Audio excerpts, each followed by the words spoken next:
Coming up on this edition of Perspectives, there are literally a million buildings in New York City, and about two-thirds of those account for the city's carbon emissions. Well, there's an accelerated plan to improve the quality of life and health for our New Yorkers and making New York City carbon neutral by the year 2050. Stay with us to learn more about this plan and the people who are leading the effort.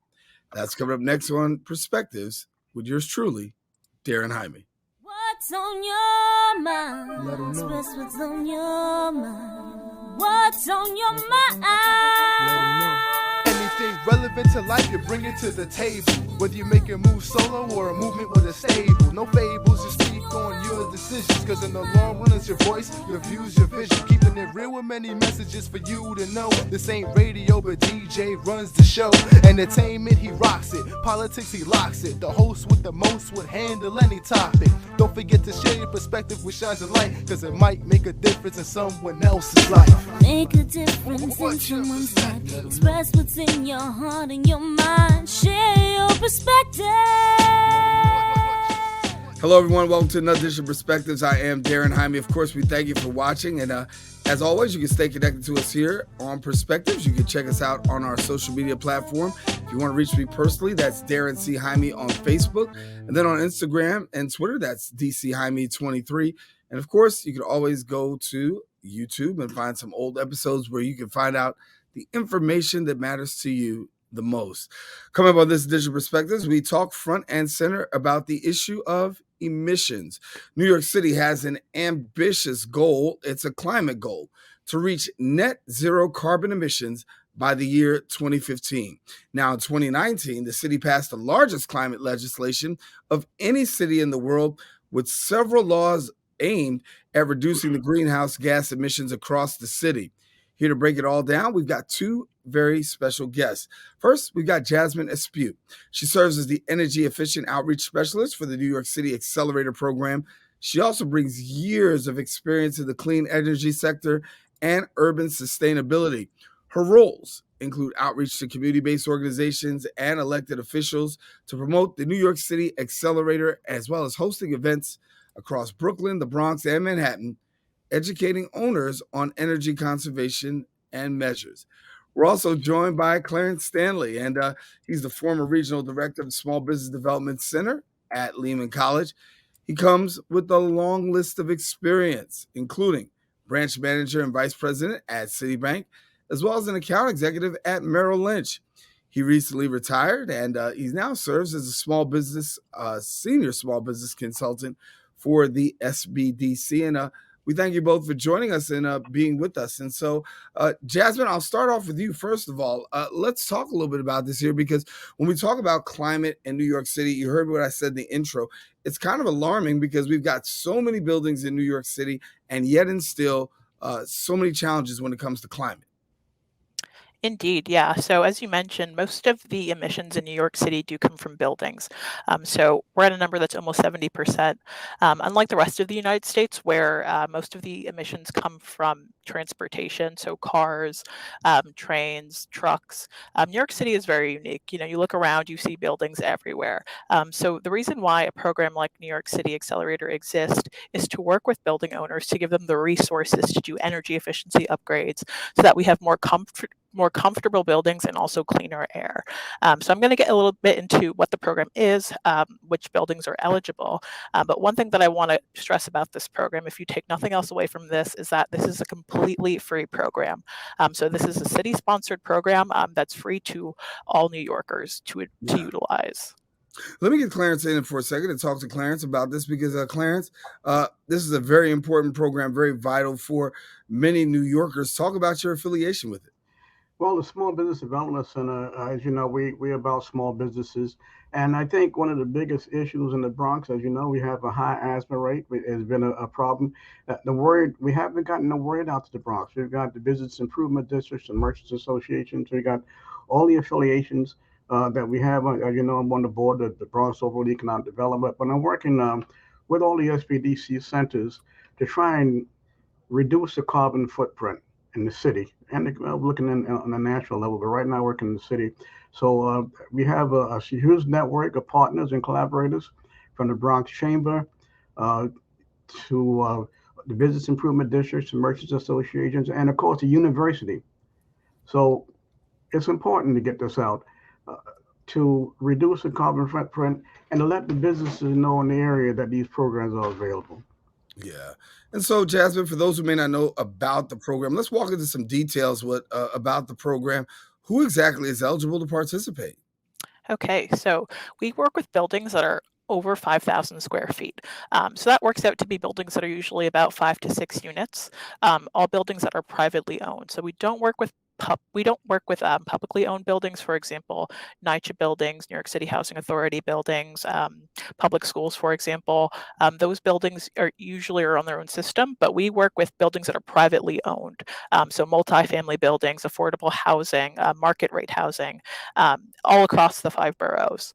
So all buildings over 5,000 square feet are eligible to participate with New York City Accelerator. Clarence, when we talk about getting the word out, obviously, we know that NYCHA is not included in this, but as the word gets out to community residents, businesses, talk to us about what you're finding across the Bronx and New York City. Are many people aware of this? What I'm finding is that not enough folks are aware, but most of our businesses in the Bronx are small businesses, and they're spending most of their time just trying to survive. And so they go from 9 to 5, well, longer hours than that, just trying to keep the businesses afloat. And what begins to happen, though, is there's a lot of advantages to doing this building upgrade. Some folks don't know about your Con Edison just went up considerably on their monthly charges, about 20 to 25%. But guess what? There's a way that the building owner can upgrade the property, bring down their overall cost of energy, and get some tax advantages. I'm going to have a tax expert at some point talk about depreciation, tax credits, that sort of thing. So, yes, I'm finding that a lot of our clients are just too busy, and a lot of our constituents to focus on this. But as we begin to talk about it, they're making those conversions. Yeah. Walk me through, Jazmine. After a business decides it wants to take part in the program, how does it work from there? Right. So the first step is you get connected to someone we call an account manager. So an account manager is essentially an expert on building energy efficiency. So they do an assessment of your building. So we get on the phone with a building owner, for example, and we ask you a couple of questions about your building. Maybe how old it is, the size, the type of heat it's on, the type of cooling system it's on as well. And from there, we determine which energy conservation measures are best for your building. So that's going to depend on the building. There are something we call ECMs, or energy conservation measures, that we prescribe. Usually it's a combination of different energy conservation measures. Some buildings need more work than others, especially older buildings, buildings that have kind of been neglected for many years. A lot of buildings in New York City are old, some of them going back to the early 1900s, and really haven't had much work done onto them since. So, the amount of energy conservation measures prescribed will depend on the type of building. But the first thing is you're connected with an account manager.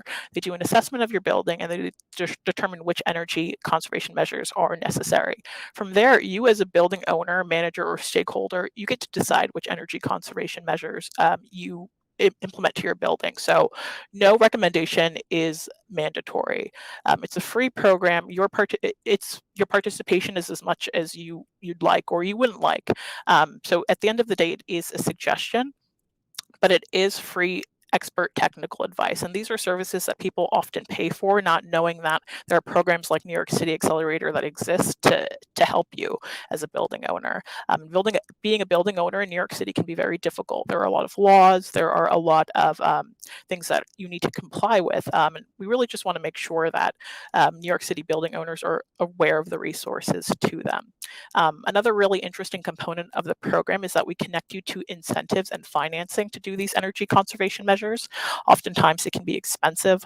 Some of them are easier than others. I'm going to talk a little bit more about some specific energy conservation measures, but some of them are relatively straightforward, like switching to LED light bulbs. Some of them are a lot more intensive, for example, maybe installing solar panels. And that's something that takes a lot more technical guidance. So that's something that our team helps building owners do. But essentially, that's the process in a nutshell.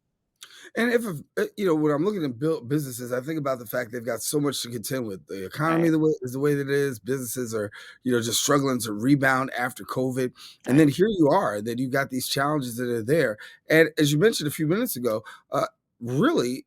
You'd have to pay for this, right?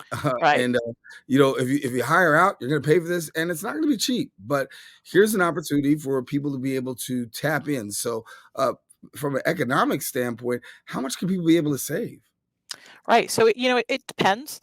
I know everyone wants to hear numbers, and it's always a difficult sort of thing to pinpoint. If you have a larger building, for example, if you're a building over 25,000 square feet, you're required to comply with something called Local Law 97. And essentially, for every unit of emissions that you emit over a set limit, so the city has determined, depending on your building type, whether you're commercial, residential, et cetera, how much emissions that you're allowed to emit into the air. If you're over a certain cap, you're required to pay fines as a building owner. So those fines start in 2024. So for each year or each compliance period that you're over your set level of emissions, you're going to have to pay a fine. So some buildings are already looking at fines of over $20,000. Sometimes you're looking at fines with 6 digits. So when you think about energy conservation measures, not only if your building is required to comply with Local Law 97, not only are you saving money on fines, you're also saving money on energy. So it really does depend how much you're able to save. I always like to pitch it like this. When your building isn't energy efficient, you're bleeding money. For example, a good way to tell if your building is energy inefficient, there are a couple of different ways. But for example, if you put your hand to the window and it's cold to the touch, chances are there's a lot of cold air coming in and a lot of the warm air coming out. For a lot of buildings in New York have these old radiators, so radiators that are usually hot to the touch. They're big, they're loud, and sometimes it gets so hot in the winter that you have to open up your windows, and it's essentially a waste of heat. It's waste of money. If you're opening up your window in the middle of December because your building is too hot, your building's energy efficient. So you're wasting money heating your building. Your tenants aren't comfortable, and you're also paying for it with your wallet. So, that's always something that I like to draw attention to. As far as the dollar amount of savings, it really depends on your building. That's why we always encourage people to reach out to us, reach out to our account managers. It's a free assessment. It's non-binding. It could really just be a conversation between an account manager and you as a building owner, and they could definitely get you some numbers. Yeah. Clarence, what's the conversation like when this is introduced to small businesses? As we said, the word is still getting out. People are still finding out about it. What's it been like in your conversation with small business owners as we talk about this program? I like to talk about money, and say, look, you want to save money on your business. I know you're working every day. You're working 12 hours, 14 hours, 60 hours a week. But just take a step back.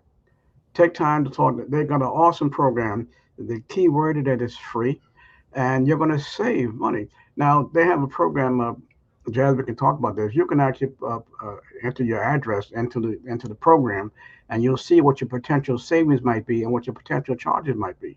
So I'm still available through the SBDC, and we've got our SBDC consultants, business advisors, here to help any business owner that there may be some folks may not want to just reach out. They may not be comfortable. They can still reach the SBDC consultants. And what we're going to do through the Small Business Development Center, through the Bronx Overall Economic Development, and through different programs, is we have conversations around any issues. We're going to talk about, let's find a way to save money. Talk to the New York City Accelerator, and also let's clean up this environment. Yeah. Can I add one thing to that? Sure. So we also have something called a building lookup tool that Clarence was getting at. So essentially, this is a tool that our team developed, and I dropped the link to our website, so you can navigate that. If you click on our resources tab, there's a building lookup tool. Essentially, if you type a building address in New York City for a building that's required to comply with Local Law 97, so a building that's over 25,000 square feet, you can get a breakdown of building information, including the current energy grade that they have, as well as the fines they're potentially facing in 2024, which is, coming up right around the corner. So, it's a really interesting tool to play around with. If you live in a building that's over 25,000 square feet, if there's a building that you're curious about, that you want to know if they're facing fines, it's a great tool to just play around with. Something that I also want to mention is that if you've looked around in New York City, and if you looked on the windows of larger buildings, there's an energy grade. So it goes from A, B, C, and D. Essentially, we want to get, the goal of this program and the goal of the city is to get all of these buildings to an A. Currently, if you look around, it's really a mixed bag. We have some buildings doing really well. We have buildings who have a score of an A and are at 95, 100. We've got buildings that are at a D with a score of 3 or 6 or something extremely low. The idea is that we want to get everyone to an A, not only to save money, to increase tenant comfort, resident comfort as well, and to just create a cleaner city and a healthier city, especially in communities like the Bronx that, as Clarence mentioned, usually have higher asthma rates, are just disproportionately affected by climate change and air pollution. So that's why a program like New York City Accelerator exists. It's free resources to building owners and operators. So it's definitely great to take advantage of that. Let me take a quick break and come back and talk more with Clarence and Jazmine. We're here watching Perspectives, and we're trying to get you some information that's going to actually help you. If you're a building owner and you own a business, listen, this may be for you. So just stay tuned. We'll have more right after this. Every day, thousands of kids start vaping. And I can't let this happen to my kid. Of course, it's awkward to talk to your kids about the dangers of vaping. Hey, bestie, how sketch is me? It's hard to get their attention. Ready? Go. Yes, look at that. You didn't turn yours over. So if you want to talk to your kids about the dangers of vaping, you have to get it trending. Right, Backpack Kid? Let's do it. First, invite your kid to do the vape talk. Let's try this. All right. Why is he here? Yeah, I gotta get it trending, honey. Come on. To the left. To the right. Let's go.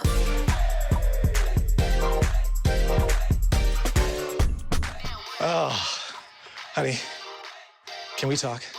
Yeah, what's up? I see a lot of your friends vaping. Visit talkaboutVaping.org for tips on when and how to have the vape talk. You can talk to me if you're feeling sad. Thanks for hearing me out, bro. Whenever you need to talk, I'm here, okay?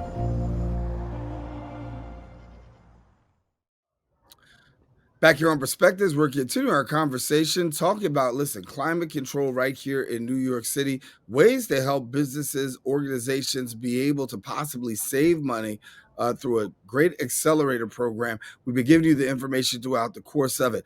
Clarence, let me come here. If a person is out there right now and they're saying, listen, you know what, as I'm thinking about what we're talking about here, maybe I don't own a building right now, but I soon will probably be owning a building. Are they eligible, and what should they be thinking about? That's a good question. What we generally do is still working with the Small Business Development Center as a business advisor. I talk to folks. I'm a big proponent of owning property, and I talk to business owners. Say, look, take a look what you're paying for rent, and acquire a building. So be an owner versus being a tenant. And as you can talk to Jazmine in the group, even if you have a building, and we're going to work on the SBDC putting together a loan package, helping you with your financial projections. Anything you might need as a business owner to either start up or expand your business. If you're going to purchase that building, let's talk to New York City Accelerator to see if you qualify for some upgrades as you're moving into the building. And they've got some incentives also. I think Jazmine can talk about that. But own, don't rent if you can. But we can certainly help you with. We got certain SBA nowadays. SBDC is part of the Small Business Administration, and we got a unique program called the SBA 504 program, where you can just buy a building with just 10% down, as long as you occupy the building. And we've got all kinds of loan programs available. So you tie this in with the New York City Accelerator Program, and we got a nice package. That's why I was anxious to get Jazmine and New York City Accelerator on to talk about these programs. So you can own the property and also bring down the cost of operating that property. Let me move a little bit in the area of this where we are right now, because when we're talking about the Accelerator Program, a lot of this has really come about since the 2019 Climate Act. Some people are not familiar with the Climate Act, Jazmine. So for people who don't know about the Climate Act, talk about the Climate Act and the impact it's actually had across New York State. Right. Okay. So the Climate Mobilization Act, or the CMA, so it was originally passed in 2019, so just a few years ago. And it was a really ambitious climate solution put forth by New York City. And in fact, it's the largest climate solution put forth anywhere in the world. So New York City is really leading the charge when it comes to energy efficiency and climate change. So it really established a series of laws targeted at reducing emissions, with the ultimate goal of the city being carbon neutral by 2050. So it's a series of local laws, and some local laws that I could spend some time talking about. But the biggest law that came out of the CMA was Local Law 97. And as I mentioned, this is a law that targets buildings that are larger than 25,000 square feet, that essentially set emissions caps on these buildings. And in each compliance period, I believe each compliance period is about 4 or 5 years. So for each compliance period leading up to 2050, the carbon caps get smaller and smaller and smaller, meaning that buildings have to produce less and less emissions, all the way to carbon neutrality by 2050. So in a nutshell, that's the Climate Mobilization Act. And as you said, you want to drill down a little bit more and talk about some of these laws from a ground perspective, right? Somebody says, how do these laws really affect me? If I'm the average person, we hear, laws are passed, things of that nature. What can I expect coming out of this? Because I do know that there's this push, and we all talked about in the beginning, to really reduce this footprint by the year 2050. But what more can a person actually expect who's got boots on the ground and says, listen, you know what? How's this really going to affect me in the long run? Right. Yeah, that's a great question. And when it comes to climate change and energy efficiency, it's not a tangible thing. It's really easy to ignore and not think about. It usually manifests in ways that aren't so literal. For example, you talk about higher asthma rates. That's not something that a lot of people can make the connection to between dirty air, for example, and how it affects our health, but it does. And part of the push with the Climate Mobilization Act, and also just education about energy efficiency, is really drawing the connection between energy efficiency and how it affects us on a daily level. Something that's a way to think about it is the comfort of your building. So as I mentioned, there are some ways to tell if your building's energy inefficient. In the summer, if your building gets extremely hot, for example, if your AC isn't on and it becomes unbearably hot in your building, that's a sign that your building isn't energy efficient. If you are living in a building during the winter that's also extremely hot because the heat is constantly running, that's also a sign of an energy inefficient building.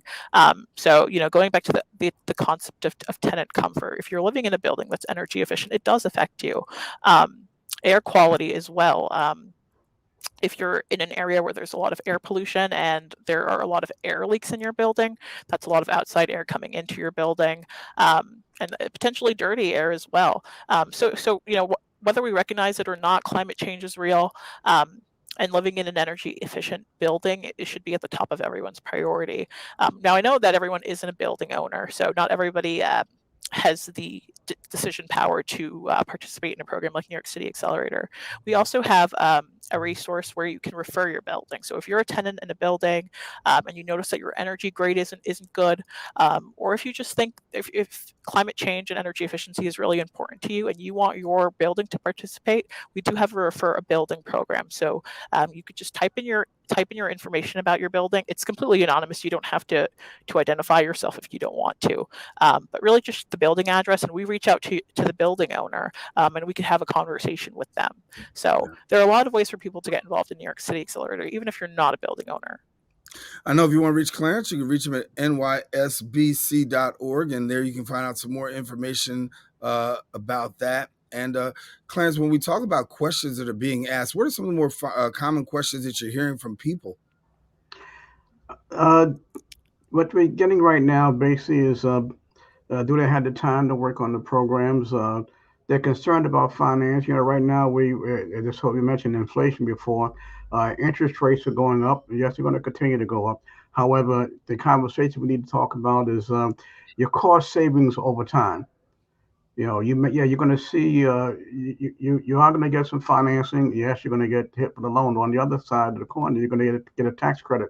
So we had to just talk about the numbers. It's kind of sort of with the bankers. It's a numbers game, and you can just let the clients know. We talk to all my advisors that they're going to save money. In addition to saving the environment, they're going to save money over time. And also, when you do a capital improvement on your building, the value of your building is going to go up also.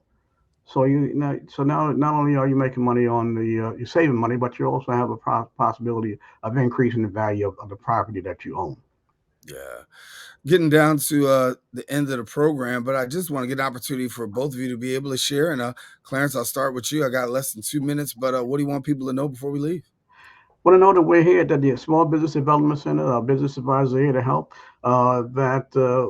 There are many, many programs out there, and if you're having trouble navigating, by all means, contact one of our business advisors.